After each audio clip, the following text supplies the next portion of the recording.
ব্যাপক সংস্কার করা না হলে 2041 সাল নাগাদ 50 লাখ কোটি টাকা রাজস্ব হারাবে বাংলাদেশ। ধীরে ধীরে কর ছাড় কমিয়ে আনা গেলে রাজস্ব বাড়ানো সম্ভব বলে মনে করেন অর্থ প্রতিমন্ত্রী।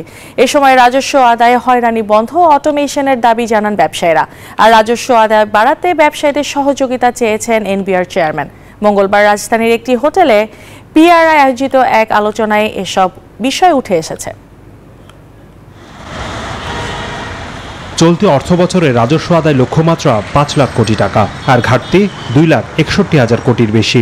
ঘাটতি মেটাতে বৈদেশিক ঋণের পাশাপাশি 1,55,000 কোটি টাকা স্থানীয় ব্যাংকিং ব্যবস্থা থেকে ধার করছে সরকার। এই উচ্চ ঋণের বোঝা রাজস্ব আদায়ে নিম্ন প্রবৃদ্ধি আর আর্থিক খাতের দুর্বলতাকে দেশের অর্থনীতিতে বড় ঝুঁকি হিসেবে দেখছে গবেষণা প্রতিষ্ঠান পলিসি রিসার্চ ইনস্টিটিউট পিআরআই। সংস্থাটি বলছে, রাজস্ব ব্যবস্থাপনায় ব্যাপক সংস্কার করা না হলে 2041 সাল নাগাদ 50 লাখ কোটি টাকা রাজস্ব হারাবে বাংলাদেশ।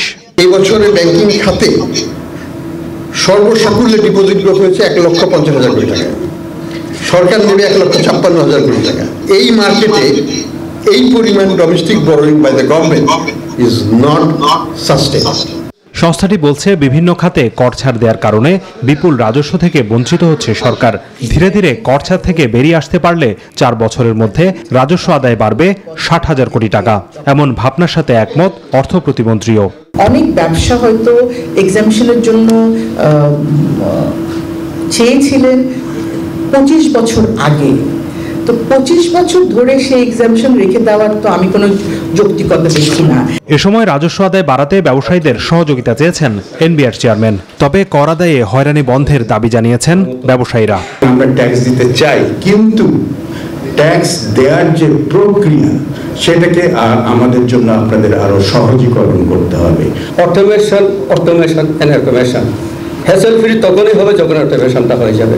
আমি আশা করি একই জায়গাতে কাজ করবে। আমরা কিন্তু প্রতিনিয়ত সিস্টেমটাকে এগিয়ে করার চেষ্টা করছি। আপনাদের ট্যাক্স দেওয়া সহজ করার চেষ্টা করছি। রেট থেকে শুরু করে অন্যান্য যে কমপ্লায়েন্সের ইস্যুগুলো আছে সেগুলো যাতে সহজ হয় সেই কাজ করে যাচ্ছি।